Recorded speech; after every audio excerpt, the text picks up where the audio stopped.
நாடாளுமன்ற மக்களவைத் தேர்தல் நாடு முழுவதும் 7 கட்டங்களாக நடைபெற உள்ளது.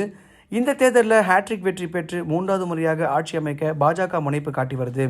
400 தொகுதிகளுக்கு மேல் வெற்றி பெற்று பெரும்பான்மையான பலத்துடன் ஆட்சி அமைக்க வேண்டும் சொல்லி பாஜக இலக்கு நிர்ணயிச்சிருக்கு.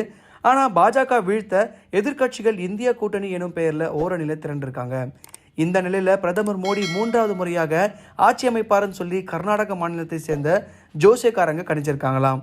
உகாதி பண்டிகையொட்டி எதிர்காலத்தை கணித்த கர்நாடகா மாநிலத்தின் பாகல்கோட் மற்றும் தார்வாட் மாவட்டங்களைச் சேர்ந்த புகழ்பெற்ற ஜோசியக்காரர்கள் பிரதமர் நரேந்திர மோடி தொடர்ந்து 3வது முறையாக மீண்டும் ஆட்சிக்கு வருவார்னு சொல்லி கணிச்சிருக்காங்க.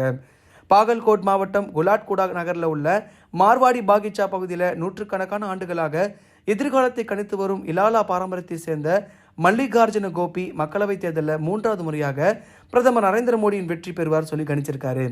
பருவமழை, பயிர் வளர்ச்சி குறித்து கணித்த அவர் துவரம் பருப்பு, முத்துத்திணை பயிர்கள் பூச்சிகளால் பாதிக்கப்படும் எனவும் ஆயிரக்கணக்கான விவசாயிகள் மற்றும் பாரம்பரிய ஆடை தயாரிப்பாளர்கள் தங்கள் வாழ்க்கை முறையில் மாற்றங்களை செய்வர் என்றும் கணிச்சிருக்காரு.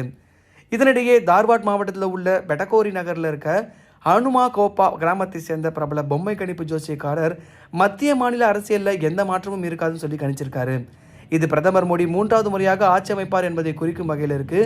பாரம்பரியமிக்க பொம்மை கணிப்பு ஜோதிடம் 1936ஆம் ஆண்டு முதல் இந்த பகுதி மக்களால் பின்பற்ற வருது.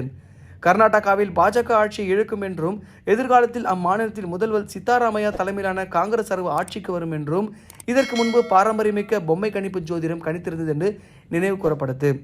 உகாதி பண்டிகைக்கு முந்தைய பௌர்ணமி நாளில் பொம்மலாட்டம் மேற்கொள்ளப்படும். உள்ளூர் ஓடையின் கரையில் 4 திசைகளிலும் பொம்மைகள் நிறுவப்படும். அடுத்த நாள் குறிப்பிட்ட திசையில் பொம்மலாட்டங்களை பகுப்பாய்வு செய்து ஜோசியக்காரர்கள் கணித்து சொல்வாங்கன்றது குறிப்பிடத்தக்கது. என்னடா இது இப்படிலாம் கணிக்கிறாங்கன்னு சொல்லி எல்லாருமே யோசிக்கலாம். உண்மையிலே மோடி 3வது முறையாக ஜெயிப்பாரா இல்லைன்றது கேள்விக்குறியாக இருந்தாலுமே இதை பற்றி உங்கள் கருத்தை கமெண்ட் பாக்ஸில் பதிவு பண்ணுங்கள். மறக்காமல் நம்ம பொலிட்டிக்கல் ஜங்ஷன் சேனலை லைக் பண்ணி, ஷேர் பண்ணி, கமெண்ட் பண்ணுங்கள், சப்ஸ்கிரைபும் பண்ணுங்கள்.